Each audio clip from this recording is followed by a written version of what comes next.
भगवान जगन्नाथ हर साल स्नान पूर्णिमा के बाद से 15 दिनों के लिए बीमार पड़ जाते हैं। ऐसा हर साल जगन्नाथपुरी रथ यात्रा से 15 दिन पहले होता है। इस साल जगन्नाथ यात्रा 27 जून से शुरू हो रही है। असल में भगवान जगन्नाथ की बीमारी के रहस्य से भक्त माधवदास की कहानी जुड़ी है। नमस्कार, स्वागत है आपका हमारे चैनल पर। जगन्नाथपुरी रथ यात्रा भारत ही नहीं बल्कि दुनिया भर में प्रसिद्ध है। रथ यात्रा में शामिल होने के लिए भगवान जगन्नाथ के भक्त दुनिया भर से आते हैं।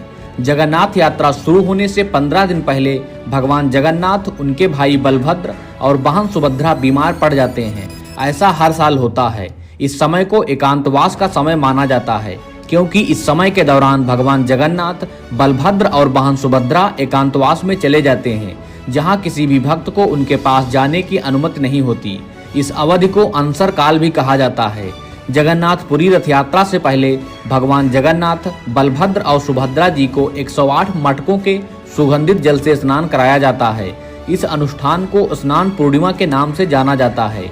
कई भक्तों के मन में सवाल आता है कि आखिर हर साल भगवान जगन्नाथ बीमार क्यों पड़ते हैं। इसका जवाब माधवदास और भगवान जगन्नाथ की कहानी से जुड़ा है। माधवदास एक बहुत ही सरल स्वभाव के व्यक्ति थे। दुनियादारी से उन्हें कोई सरोकार नहीं था।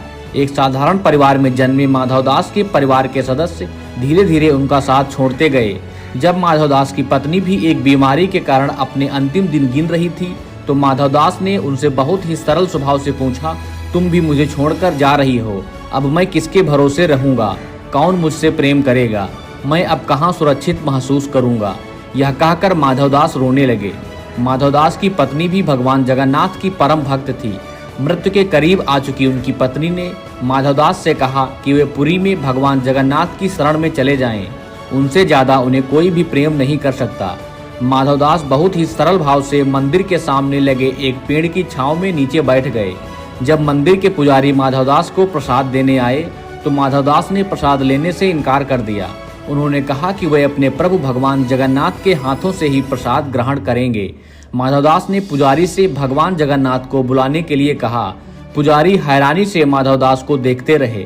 इस तरह भूखे प्यासे रहकर माधवदास ने हठ कर लिया कि वे केवल भगवान जगन्नाथ के हाथों से ही अन्न ग्रहण करेंगे।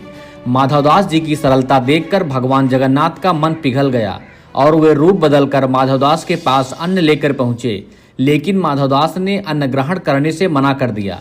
माधवदास ने कहा कि उन्हें इस संसार में सबसे ज्यादा विश्वास भगवान जगन्नाथ पर है।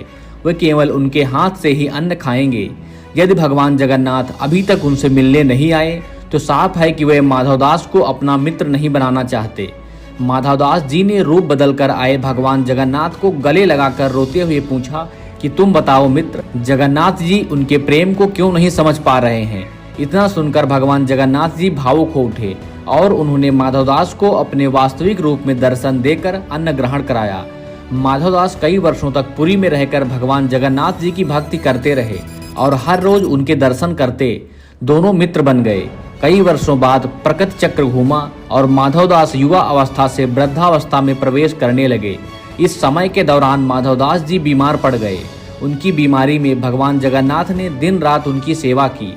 बीमारी से कमजोर हो चुके माधवदास ने एक दिन भगवान जगन्नाथ से कहा, प्रभु आप तो जगत के स्वामी हैं, तो क्या आप मेरी बीमारी ठीक नहीं कर सकते? इसके जवाब में भगवान जगन्नाथ ने कहा, मित्र माधवदास, मैं तुम्हें मोक्ष देना चाहता हूँ। पिछले जन्म के कर्म भोगने के बाद तुम पवित्र हो जाओगे। अभी तुम्हारी बीमारी के बस 15 दिन बचे हैं।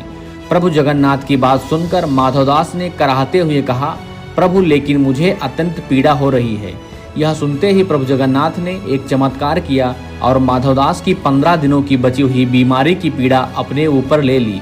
इस दिन ज्येष्ठ पूर्णिमा थी। माधवदास ठीक हो गए, लेकिन प्रभु जगन्नाथ बीमार पड़ गए। इस तरह कुछ समय बाद माधवदास जी को मोक्ष मिला और तब से प्रभु जगन्नाथ अपने परम भक्तों की 15 दिनों की बीमारी अपने ऊपर ले लेते हैं और हर साल ज्येष्ठ पूर्णिमा के दिन से अगले 15 दिनों के लिए बीमार पड़ते हैं और एकांतवास में चले जाते हैं।